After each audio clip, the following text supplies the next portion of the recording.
ஒரு ஆள் வேகமாக நடந்து போய்கிட்டு இருந்தான். அவன் வேகமாக நடக்கிறதுக்கு காரணம் வெயில் காலம், காலில் செருப்பு இல்லை, மணல் பாதை, அதுதான் வேகம். காலில் செருப்பும் இல்லாமல் கையில் குடையும் இல்லாமல் அந்த ஆள் வெயிலில் நடந்து போய்கிட்டு இருக்கிறான்.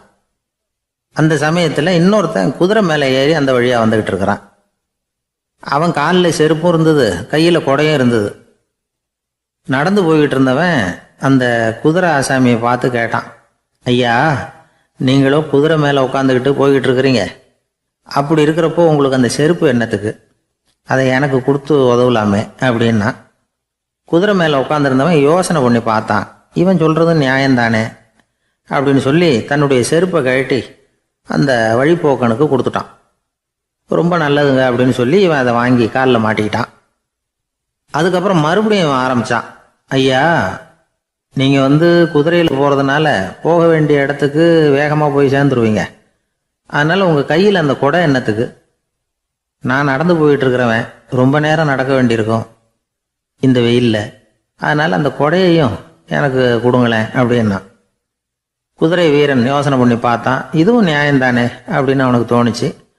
உடனே இறக்கப்பட்டு தன் காலில் இருந்த செருப்பை கொடுத்தது மாதிரியே தன் கையில் இருந்த கொடையையும் இவங்கிட்ட கொடுத்துட்டான். அதுக்கப்புறம் அவன் நிம்மதியாக புறப்பட்டான். இப்போ மறுபடியும் கை தட்டி அவனை நிறுத்தினான். கீழே நின்றுட்டு இருந்தவன், என்னப்பா, ஏன் என்ன நிறுத்தின? இன்னும் ஏதாவது வேணுமா உனக்கு அப்படின்னா குதிரையில் இருந்தவன். இவன் மெதுவாக வாயை திறந்து அந்த குதிரையையும் என்கிட்ட கொடுத்துருங்களேன்னா. அந்த குதிரை வீரன் இப்போ ஒரு கணம் யோசனை பண்ணி பார்த்தான். உடனே என்ன பண்ணான் தெரியுமா? தன்கிட்ட இருந்த குதிரை சவுக்கை எடுத்தான். குதிரை சவுக்கால் அந்த ஆளை வாங்குவாங்கன்னு வீசி தள்ளிவிட்டான். இவ்வளவு சவுக்கடியும் வாங்கிக்கிட்டு இந்த ஆள் என்ன பண்ணான் தெரியுமா? சிரிக்கிறான். அடி வாங்கிட்டு யாராவது சிரிப்பாங்களா? குதிரை வீரனுக்கு ஒன்றும் புரியல. என்னப்பா அது, ஏன் இப்படி அடி வாங்கிட்டு இப்படி சிரிக்கிறியே அப்படின்னு கேட்டான். இப்போ அந்த வழிப்போக்கன் சொல்கிறான், ஐயா, நான் இப்படி சிரிக்கிறதுக்கு காரணம் இருக்கு. இப்படி குதிரை கேட்டு உங்ககிட்ட அடி வாங்கலேன்னு வச்சுக்கோங்க, என் உயிர் உள்ள வரைக்கும் மனசில் ஒரு தவிப்பு இருந்துக்கிட்டே இருக்கும். செருப்பையும் கொடையையும் கேட்ட உடனே கொடுத்தவன் குதிரையையும் கேட்டிருந்தா கொடுத்துருப்பானோ அப்படிங்கிற பேராசையில் ஏங்கிக்கிட்டே இருந்திருப்பேன். இப்போ உங்ககிட்ட அடி வாங்கின பிறகு என்னுடைய அந்த சந்தேகம் தீர்ந்து போச்சு. என்னுடைய ஆசைக்கு எல்லை எது அப்படிங்கிறத எனக்கு புரிஞ்சுட்டுது அப்படின்னு சொல்லிவிட்டு அவன் நடக்க ஆரம்பிச்சுட்டானான். ஆசைக்கும் எல்லை உண்டு அப்படிங்கிறத விளக்கறதுக்காக வாரியார் சுவாமிகள் சொல்கிற கதை இது. இந்த காலத்துலேயும் ஒருத்தன் அது மாதிரி கொடை செருப்போட குதிரையில் போய்கிட்டு இருந்தான். எதிரில் நடந்து வந்தவன், ஐயா, உங்கள் கொடையை எனக்கு கொடுங்களேன்னு கேட்டான். உடனே அவன் குதிரையிலேருந்து கீழே குதிச்சு அவனை சாட்டையால் அடிக்க ஆரம்பிச்சிட்டான். இன்னொருத்தர் அந்த வழியாக வந்தவர் இதை பார்த்தார். ஏன்பா, அவன் கேட்டான், உன்னால் முடியலன்னா இல்லைன்னு சொல்லிட வேண்டியது தானே, அதுக்காக ஏன் இப்படி அவனை போட்டு அடிக்கிறேன்னு கேட்டார். உங்களுக்கு விவரம் புரியாது சார், காலம் ரொம்ப கெட்டு போச்சு.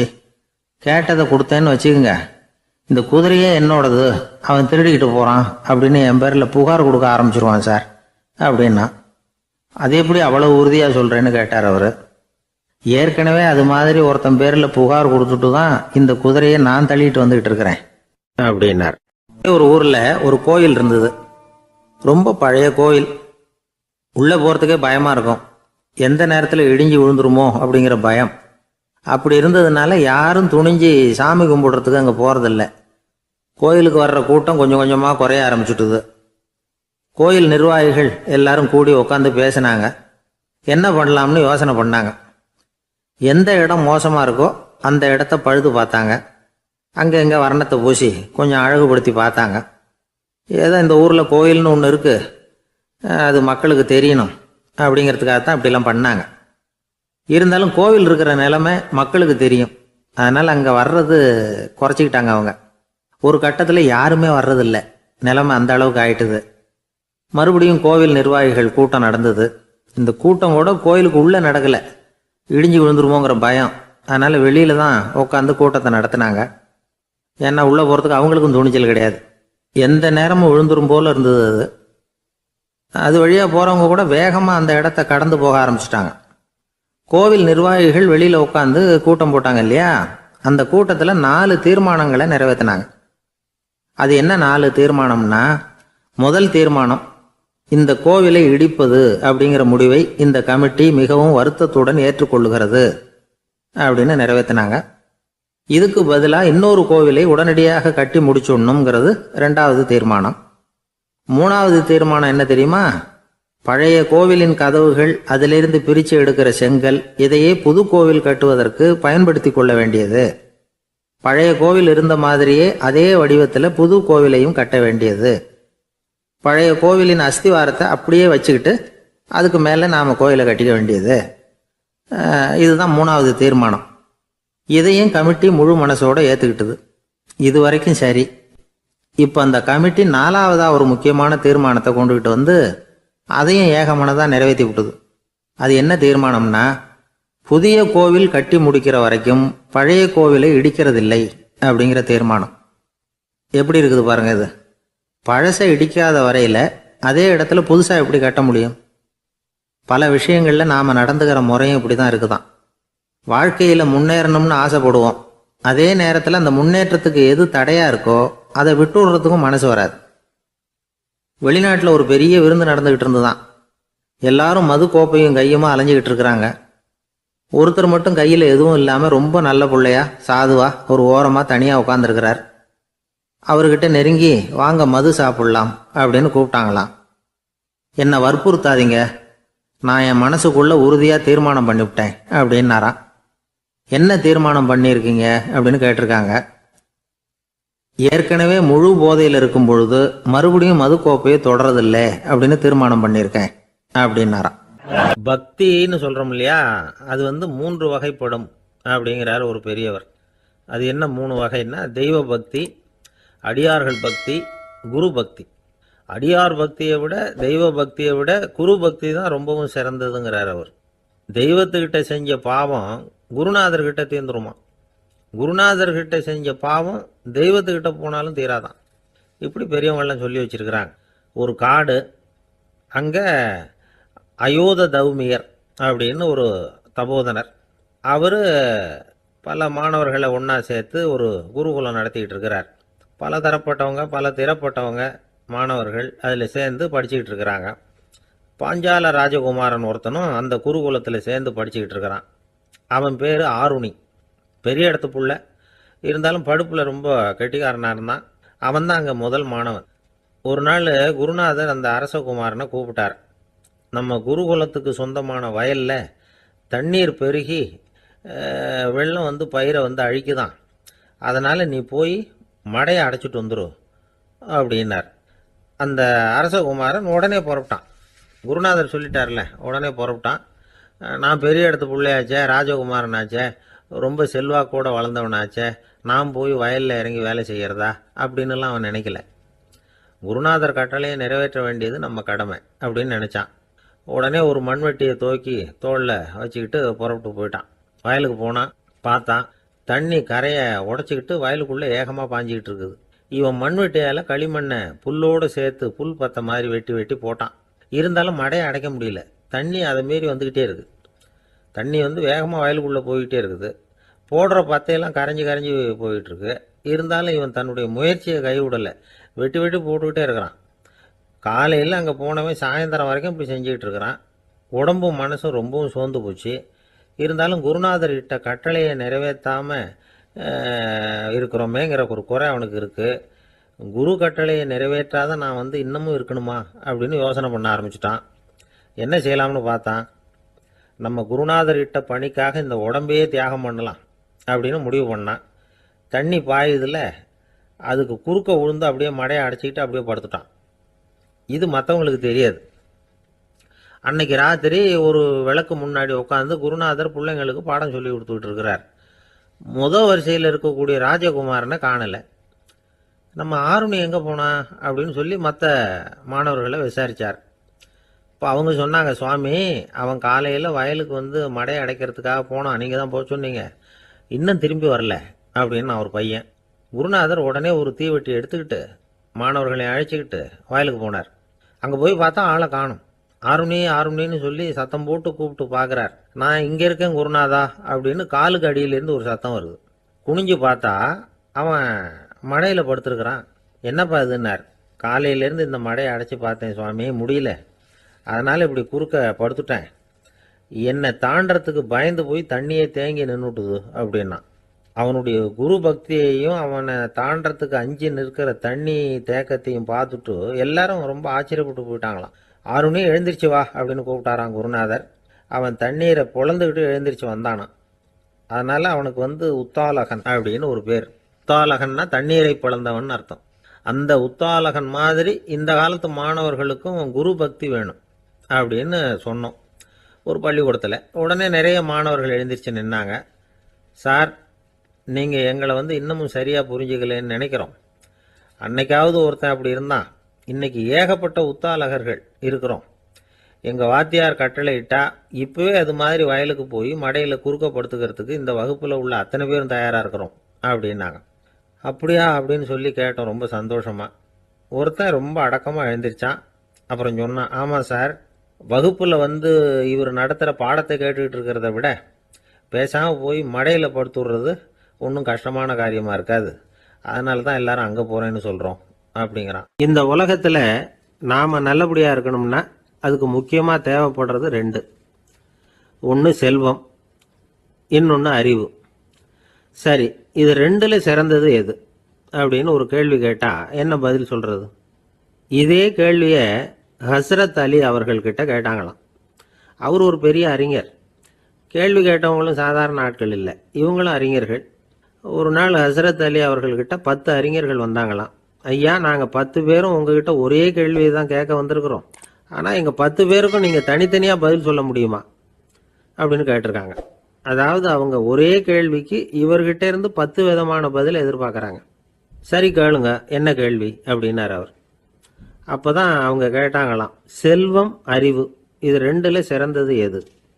இதுதான் கேள்வி. ஹஸ்ரத் அலி என்ன பண்ணார் தெரியுமா? அவங்கள ஒவ்வொருத்தராக கூப்பிட்டார். ஒவ்வொரு விதமான பதிலை சொல்லி அனுப்புனார். முதல்ல ஒருத்தரை கூப்பிட்டார், சொன்னார், அறிவுங்கிறது தீர்க்கதரிசிகள், ஞானிகள், மகான்கள் இவங்களோட பரம்பரை சொத்து. ஆனால் செல்வம்ங்கிறது கொடுங்கோலரின் ஆயுதம். அதனால் அறிவு தான் சிறந்தது அப்படின்னார். ரெண்டாவது ஆளை கூப்பிட்டார். உங்ககிட்ட செல்வம் இருந்தால் நீங்கள் தான் அதை காப்பாற்றணும். ஆனால் அறிவு உங்களை எப்பவும் காப்பாற்றும். ஆகவே அறிவு தான் சிறந்தது அப்படின்னார். மூணாவது ஆளை கூப்பிட்டார். செல்வந்தனுக்கு எப்போதும் விரோதிகள் அதிகம், ஆனால் அறிஞனுக்கு நண்பர்கள் அதிகம். அதனால் அறிவு தான் சிறந்ததுன்னார். அடுத்தவரை கூப்பிட்டார்.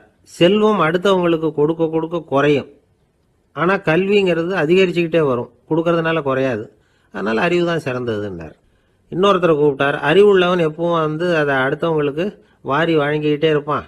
அதனால் அவங்ககிட்ட தாராளத்தன்மை இருக்கும். ஆனால் செல்வந்தன்கிட்ட கஞ்சத்தனம் தான் இருக்கும். அதனால் அறிவு தான் சிறந்ததுன்னார்.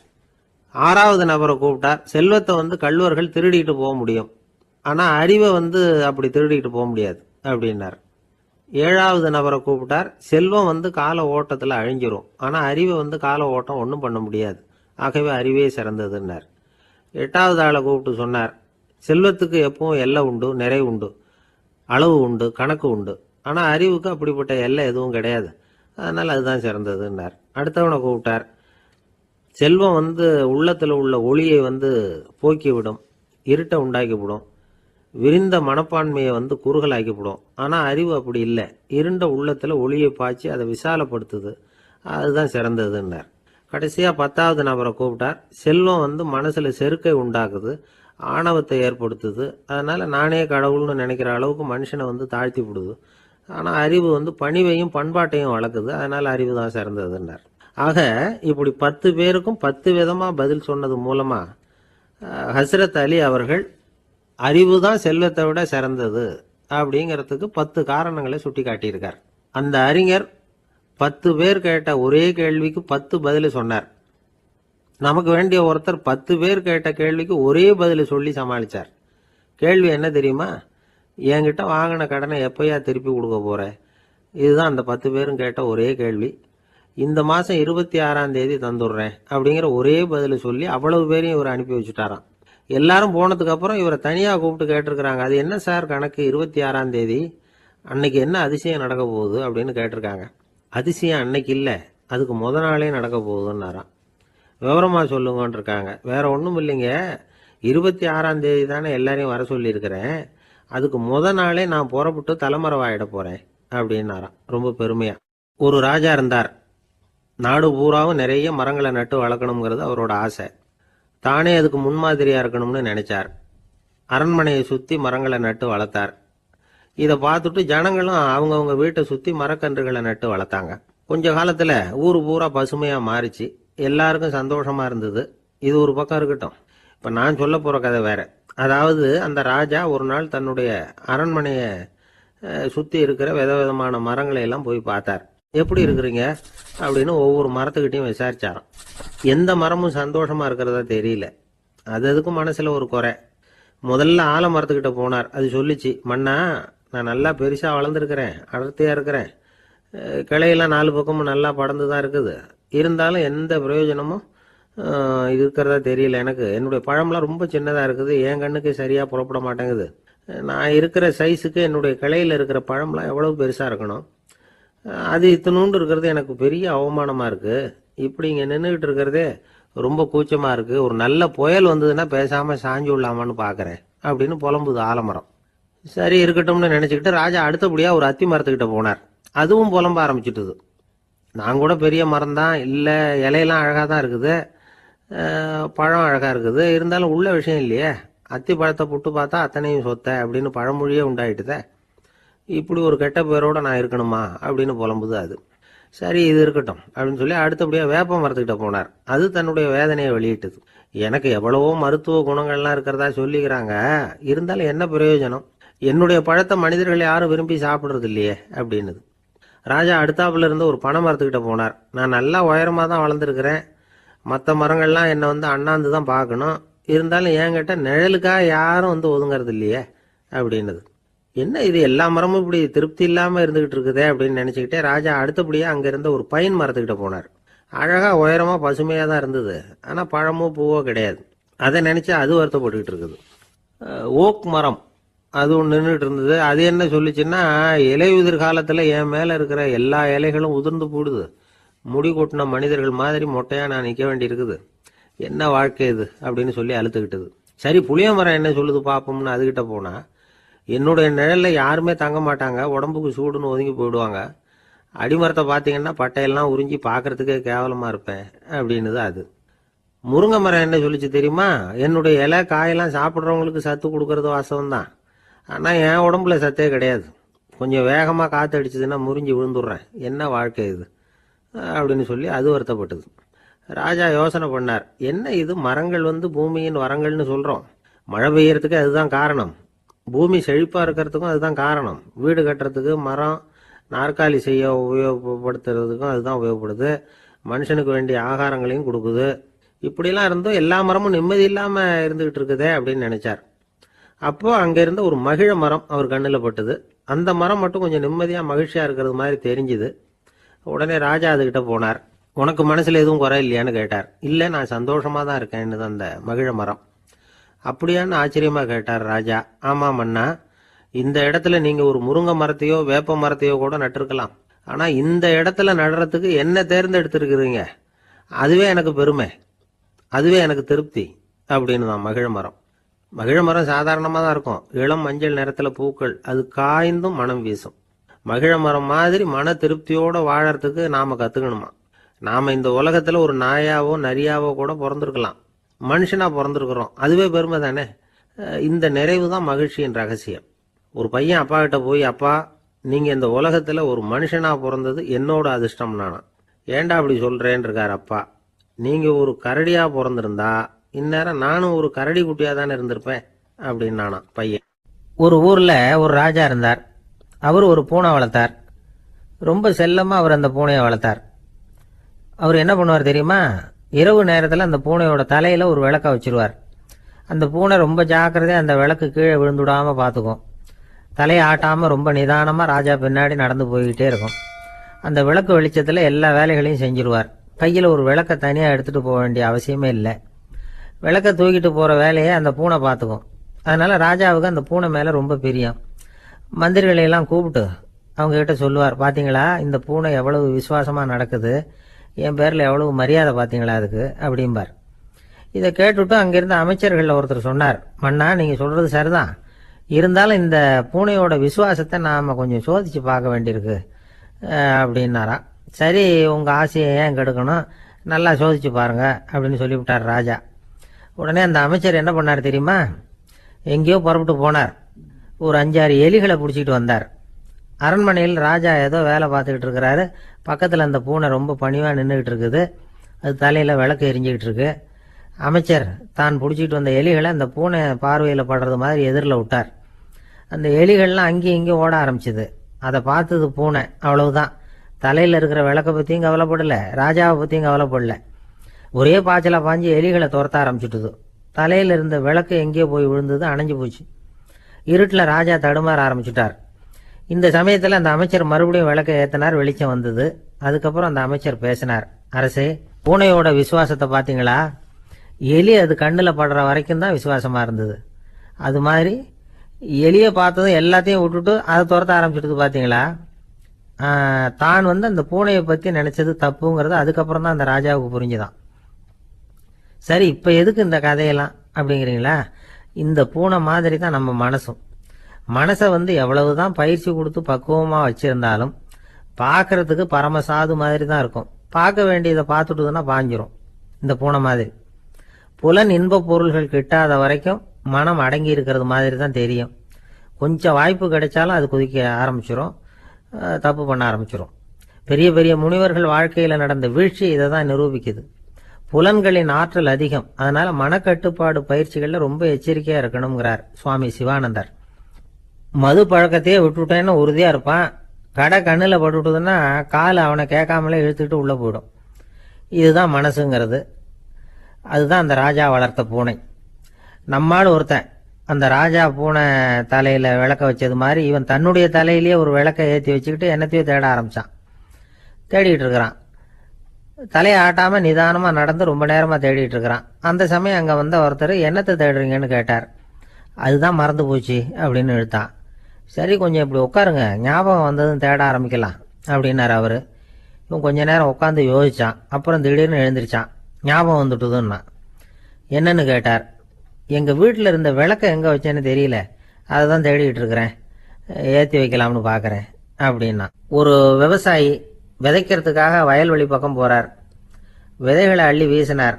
அப்போ என்ன ஆச்சுன்னா, சில விதைகள் பாதை ஓரத்தில் விழுந்தது. சில விதைகள் முள் செடிகள் மண்டி இருந்த புதருக்கு இடையில விழுந்தது. சில விதைகள் நல்ல நிலத்தில் விழுந்தது. பாதை ஓரத்தில் விழுந்த விதை என்ன ஆச்சுன்னா, அதெல்லாம் பறவைகள் கண்ணில் போட்டுவிட்டுது. உடனே உட்காந்து கொத்தி தின்னுட்டு போட்டுது. அதிகமாக மண் இல்லாத பாறை பகுதியில் விழுந்த விதையெல்லாம் லேசாக வேர் விட்டு முளைக்க ஆரம்பிச்சுது. அதுக்கப்புறம் வேர் கீழேயும் ஆழமாக போக முடியல, மேலேயும் சூரிய வெப்பம் அதிகம் தாங்க முடியல, எல்லாம் காஞ்சி கருகி போட்டுது. புதர் பகுதியில் சில விதைகள் விழுந்தது இல்லையா, முள் செடிகள் காடாக மண்டி போயிருந்தது. அதனால் முளைச்சி வர்ற செடிக்கு நெருக்கடி அதிகமாக போட்டுது, சரியாக வளர முடியல, விளைச்சலும் சரியா இல்லை. நல்ல நிலத்தில் விழுந்த விதைகள் மட்டும் நல்லா முளைச்சிது, நல்லா வளர்ந்தது, விளைச்சலும் பிரமாதமாக இருந்தது. இந்த கதையை சொல்லிவிட்டு கேட்க செவியுள்ளோர் கேட்கட்டும் அப்படிங்கிறார் இயேசு பெருமான். ஆமாம், இயேசு கடலில் நின்ற படகு ஒன்றில் உட்காந்துருக்கிறார். கடற்கரையில் ஏராளமான மக்கள் உட்காந்துருக்கிறாங்க. அந்த சமயத்தில் தான் இயேசு ஓமைகள் மூலமாக மக்களுக்கு பல உண்மைகளை சொல்லிகிட்டு இருக்கிறார். மக்கள் அந்த கதையை கேட்டுட்டு ஒன்றும் புரியாமல் முழிக்கிறாங்க. அதை கவனித்த இயேசு அந்த ஓமையை விளக்க ஆரம்பித்தார். இதில் அந்த விதைக்கிறவர் தான் இறைவன். அவருடைய வார்த்தைகளை விதைக்கிறார். அந்த வார்த்தைகளை கேட்கிற மக்கள் அந்த விழுந்த விதைகள் மாதிரி 4 வகையானவர்கள். சில பேர் பாதை ஓரத்தில் விழுந்த விதைகள் மாதிரி. இறைவன் வார்த்தைகளை அவங்க கேட்குறாங்க. ஆனால் தீய எண்ணங்கள் செய்கைகள் மூலமாக விதைக்கப்பட்ட வார்த்தைகள் அழிஞ்சு போடுது. இறைவன் வார்த்தைகளை கேட்ட உடனே மகிழ்ந்து போய் உடனே சில பேர் அதை ஏற்றுக்கிறாங்க. இவங்கெல்லாம் அந்த பாறை பகுதியில் விழுந்த விதைகள் மாதிரி. அதனால் இவங்கெல்லாம் வேறு இல்லாதவங்க. கொஞ்ச காலத்துக்கு இறை வார்த்தைகளுக்கு கீழ்ப்படிந்து நடப்பாங்க. அதனால் ஏதாவது இடைஞ்சல் ஏற்பட்டால் உடனே தடுமாறுவாங்க. தங்கள்கிட்ட இருக்கிற நல்ல பண்புகளை விட்டுட்டு பாவ வழிகளுக்கு போயிடுவாங்க. முள் செடிகளுக்கு இடையில விழுந்த விதைகள் மாதிரி உள்ளவங்க யாருன்னா, இவங்களுக்கு உலக கவலை உண்டு, செல்வத்தின் மீது மயக்கம் உடையவர்கள். உலக ஆசைகள் இவங்களுக்குள்ள பூந்துடுறதுனால அங்கே இருக்கிற நல்ல பண்புகள் மறைஞ்சு போயிடுது. அதனால் அவங்களும் உபயோகம் இல்லாதவங்களா ஆயிடுறாங்க. நல்ல மனிதர்கள் நல்ல நிலத்தில் விழுந்த விதைகளுக்கு ஒப்பானவர்கள். இவங்க இறை வார்த்தையை கேட்குறாங்க, அதை ஏற்றுக்கிறாங்க, அவங்களும் நல்லபடியாக வாழுறாங்க, அடுத்தவங்களுக்கும் உபயோகமாக இருப்பாங்க. இதுதான் இயேசு சொன்ன விளக்கம். நல்ல வார்த்தைகளை கேளுங்கள், நல்ல வார்த்தைகளை ஏற்றுக்கொள்ளுங்கள், அடுத்தவங்களுக்கு உபயோகமா இருங்க. இதுதான் பெரியவங்கள்லாம் நமக்கு சொல்லுகிற உபதேசம். ஒரு அப்பா தன்னுடைய மகனுக்கு உபதேசம் பண்ணார். இதை பாருப்பா, நல்ல வார்த்தைகளை கேட்கணும், எப்போதுமே மகன் அப்பா பேச்சை கேட்கறது நல்லது அப்படின்னாராம். நீ ஏதாவது ஒரு தப்பு பண்ணா என் தலையில ஒரு முடி நரைச்சி வெள்ளையா போடும்பா, நீ செய்யற ஒவ்வொரு தப்புக்கும் என் தலையில ஒவ்வொரு முடி வெள்ளையாயிடும் அப்படின்னாராம். பையன் யோசிச்சான், அப்பா இப்போதான் எனக்கு புரியுது, தாத்தாவோட தலைமுடி பூராவும் வெள்ளையா இருக்கிறதுக்கு என்ன காரணம்ங்கிறது எனக்கு இப்போதான் புரியுது அப்படின்னா. ஒரு ஊரில் ஒரு ராஜா இருந்தார். அந்த ராஜாவுக்கு ஒரு மந்திரி. ராஜா ரொம்ப நியாயமானவர், நேர்மையானவர், கண்டிப்பானவர். தப்பு செய்கிறது யாராக இருந்தாலும் தண்டனை கொடுப்பார். வேண்டியவங்களுக்கு ஒரு நியாயம், வேண்டாதவங்களுக்கு ஒரு நியாயம்ங்கிறதெல்லாம் அவர்கிட்ட கிடையாது. ஒரு சமயம் அரசவையில் அந்த அமைச்சரே விதிமுறைகளுக்கு புறம்பா ஏதோ நடந்துகிட்டு இருக்கார். மன்னருக்கு கோபம் வந்துட்டுது. உடனே அந்த அமைச்சரை கிட்டத்தில் கூப்பிட்டு அவர் கன்னத்தில் ஓங்கி ஒரு அறை கொடுத்துட்டாராம். உடனே அந்த அமைச்சர் என்ன பண்ணார் தெரியுமா? நேராக போனார், அங்கே நின்றுகிட்டு இருந்த இன்னொருத்தர் கன்னத்தில் ஓங்கி அரைஞ்சார். அறை வாங்கினவர் திகைச்சு போயிட்டார். இவர் ஏன் நம்மளை அரைகிறார் அப்படின்னு யோசனை பண்ணார். மன்னரும் திகைச்சு போயிட்டார். நாம இவரை அரைஞ்சா அதுக்காக இவர் போய் இன்னொருத்தரை அரையணுமா அப்படின்னு யோசனை பண்ணார். இவருக்கு என்ன பைத்தியமானு கூட நினைக்க ஆரம்பிச்சுட்டார். ஆனால் என்ன ஆச்சுன்னா, அப்புறம் அமைச்சர் அவர் கவனிச்சுக்கிட்டு இருந்தாரா, அவர் இன்னொருத்தர் அரைஞ்சார் இல்லையா, அந்த அறை வாங்கின ஆசாமியை பார்த்து கத்திக்கிட்டு இருந்தார். யார்? அமைச்சர்.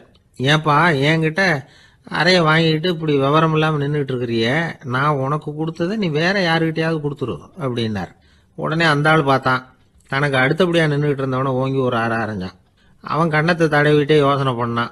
இது ஏதோ புரிஞ்சுக்கிட்ட மாதிரி அடுத்தாப்புல நின்றுட்டு இருந்தவனை அரைஞ்சான். இப்படி இந்த அறை மாறி மாறி போய்கிட்டே இருக்குது. ஊரு பூரா பிரயாணம் பண்ண ஆரம்பிச்சுட்டுது. அன்னைக்கு ராத்திரி அந்த ராஜா படுக்கிறதுக்காக போனார். அந்த நேரம் பார்த்து அவர் கன்னத்தில் பலார்னு ஒரு அறை விழுந்தது. நம்மளே அரையிறது யாரு அப்படின்னு அதிர்ச்சியோட மன்னர் திரும்பி பார்க்கறாரு. அரைஞ்சது அவரோட மனைவி. என்னாச்சு உனக்குன்னு கத்துனார் ராஜா. உங்களுக்கு தெரியாதா, ஊர் பூரா ஒருத்தர் மாற்றி ஒருத்தர் மூலமா இந்த அறை பிரயாணம் பண்ணிட்டு வருது அப்படின்னாங்க அந்த அம்மா. அப்படின்னா ஆரம்பிச்ச இடத்துக்கே வந்துட்டுதா அப்படின்னாராம் மன்னர். என்ன சொல்றீங்கன்னு கேட்டிருக்காங்க.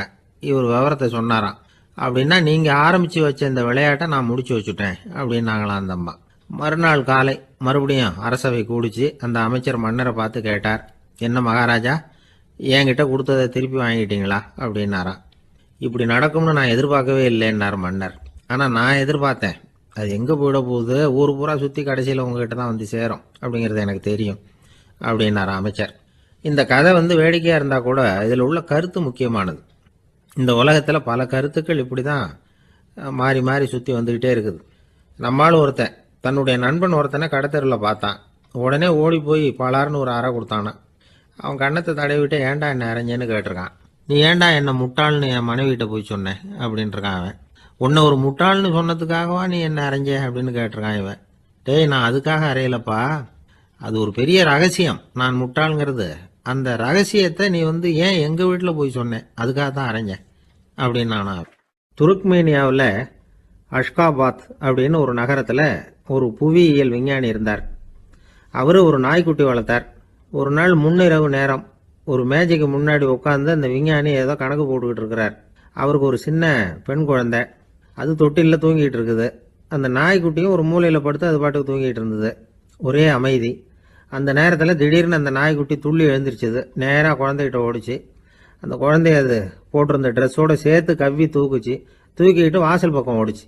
நாய்க்குட்டி குழந்தைய கவ்வி தூக்க முடியுமாங்கிற சந்தேகம் உங்களுக்கு இல்லையா? நீங்கள் நம்ம ஊர் நாய்க்குட்டியவே பார்த்து பழக்கப்பட்டிருக்கீங்க, அதனால் நம்புறதுக்கு சிரமமாக இருக்கும். அந்த ஊர்ல எல்லாம் அது ரொம்ப ஸ்ட்ராங்காக இருக்கும், ஒரு ஏதோ கண்ணுக்குட்டி மாதிரி இருக்கும். விஞ்ஞானி அதை பார்த்துட்டார். உடனே அந்த நாய்க்கு வெறி பிடிச்சிட்டுதுன்னு முடிவு பண்ணிட்டு தன்னோட கை துப்பாக்கி எடுத்துக்கிட்டு ஓடி வந்தார். அவர் வெளியில் நாய்க்குட்டி எங்கே அப்படின்னு பார்த்து தேடுறார். அந்த நேரத்தில் அந்த வீடு இடிஞ்சு விழுது. காரணம் பூமி அதிர்ச்சி. இப்படி பூமி அதிர்ச்சி உண்டாக போகுதுங்கிறது அந்த நாய்க்குட்டிக்கு முன்னாடியே தெரிஞ்சு போச்சு. அதுதான் குழந்தைய தூக்கிட்டு வெளியில் ஓடி வந்திருக்குது. அது மூலமாக அந்த குடும்பத்தையே காப்பாற்றி இருக்குது அந்த நாய்க்குட்டி. இந்த சம்பவம் நடக்கிறதுக்கு 3 நாளைக்கு முன்னாடியே சில பிராணிகளுக்கு இப்படி நடக்க போகுதுங்கிறது தெரிஞ்சிருக்குதான். ஆமாம், அந்த நகரத்தில் 3 நாளைக்கு முன்னாடியே பாம்பு, பல்லி இதெல்லாம் அது தங்கியிருந்த வலையை விட்டு வெளியில் ஓடி வந்துட்டுது. அதே மாதிரி அங்கே இருந்த புறாவெல்லாம் பறந்து போயிடுச்சான். இதே மாதிரி யுகோஸ்லோவியாவில் கூட ஒரு நகரம், அங்கே ஒரு நாள் ராத்திரி ஒரு மிருக காட்சி சாலையில் திடீர்னு ஒரு பெரிய கலவரம், கூச்சல், குழப்பம். அங்கே இருந்த கழுதை, புலி, யானை, பறவை எல்லாம் கண்ணாபின்னான்னு கத்த ஆரம்பிச்சுட்டுது. நீர் யானை அதுக்குன்னு போடப்பட்டிருந்த தடுப்பையே தாண்டி குதிச்சு வெளியில் வந்துட்டுதான். மறுநாள் தான் எல்லாருக்கும் விஷயம் புரிஞ்சுது. அடுத்த நாள் காலையில் அங்கே பூமி எதிர்ச்சி உண்டாயிட்டுது. இப்போ பாருங்க, அதாவது மனுஷனை போய் தீர்க்க தரிசி அது இதுன்னு சொல்லிட்டு இருக்கிறோம். இவனை விட அது பரவாயில்லைன்னு தோணுது. அதாவது மிருகங்கள் ஒன்று நடக்க போகுதுங்கிறத முன்னாடியே புரிஞ்சுக்குதே. சரி, இதெல்லாம் எப்படி அது முன்கூட்டி புரிஞ்சுக்குது? அதுதான் படைப்பு ரகசியம். அதை கண்டுபிடிக்கிறதுக்கு தான் மனுஷன் வந்து ஆராய்ச்சி பண்ணிட்டு இருக்கிறான். விஞ்ஞானிகளோட ஆராய்ச்சியெல்லாம் ஒரு பக்கம் இருக்கட்டும், வீட்டுக்குள்ளேயே சில ஆராய்ச்சி பண்ணி பாருங்களேன். இப்போ சில யோசனை சொல்லி அதை சோதனை பண்ணி பாருங்க அப்படின்னு ஒருத்தர் சொன்னாராம். அதாவது இப்போ மழை வருமா வராதா அப்படின்னு தெரிஞ்சுக்கணுமா, உடனே ஒரு பூனைக்குட்டி பின்னாடியே மெதுவாக போய் அது என்ன செய்யுதுன்னு கவனித்து பார்க்கணும். பூனைக்குட்டி தன்னோட பாதத்தினால சுகத்தில் வந்து அப்படி கீறிக்கிட்டு இருக்கும். அப்படி கீறினா கண்டிப்பாக மழை வரும். சில சமயம் பூனைக்குட்டி அப்படி மல்லாந்து படுத்துக்கிட்டு பாதத்தை உயர தூக்கும், அப்படியும் அப்படியும் புரளும். இப்படி செஞ்சதுன்னா அன்னைக்கும் மழை இருக்காது. அதனால் முன்னாடி இருந்தது மழை வர்றதுக்கு அறிகுறி, இது மழை இல்லைங்கிறதுக்கு அறிகுறி. பறவைகள் பிராணிகள் இதுகளோட நடவடிக்கைகளை பார்த்துட்டு அதையெல்லாம் அடிப்படையாக வச்சு தான் காலநிலையை கண்டுபிடிக்கிற கருவிகளை கண்டுபிடிச்சிருக்கிறாங்க. வாத்து இருக்குல்ல, சில சமயம் தன்னோட அழகை தன்னோட இறகுகளில் அப்படியே புதைச்சிக்கும். அப்படி செஞ்சால் குளிர்காலம் வரப்போகுதுன்னு அர்த்தம். பருவநிலை குளிராக மாறப்போகுதுங்கிறதுக்கு இதுதான் அறிகுறி. சிட்டுக்குருவி இருக்குதுல்ல, அதெல்லாம் புழுதியில் உழுந்து புரளும், சிறகுகளை வந்து படபடன்னு அடிச்சுக்கும். அப்படி செஞ்சால் மழை வரப்போகுதுன்னு அர்த்தம். ஒன்று மட்டும் நாம் நல்லா தெரிஞ்சுக்கணும், இயற்கையின் சீற்றம்னு சொல்கிறோம் இல்லையா, இயற்கை ஏன் நம்ம மேலே கோவப்படுது? இயற்கையை நாம் அனுசரித்து போகிறதில்ல, அதனால் கோவப்படுது. காடுகளை அழிக்கப்படாது, விலங்குகளை கொல்லக்கூடாது, இயற்கை ஏற்படுத்தி வச்சிருக்கிற சமநிலையை கெடுக்கக்கூடாது. அதை புரிஞ்சுக்கிட்டு வாழ்ந்தோம்னா பூமியும் நடுங்காது, நாமளும் நடுங்க வேண்டிய அவசியம் இருக்காது. ஒருத்தர் இருந்தார், சாராய கடைக்கு போனாராம், நிறைய சாப்பிட்டார். அப்புறம் சொன்னார், இது ரொம்ப அற்புதமான சரக்கு போல இருக்கு. உள்ளே போன உடனே இந்த பூமியே நடுங்கிறது மாதிரி இருக்கு எனக்கு அப்படின்னாராம். இதுக்கு கடைக்காரர் சொல்லியிருக்கார், நீங்கள் சாப்பிட்டது வெறும் பச்சை தண்ணி தாங்க, இப்போ ஏற்பட்டு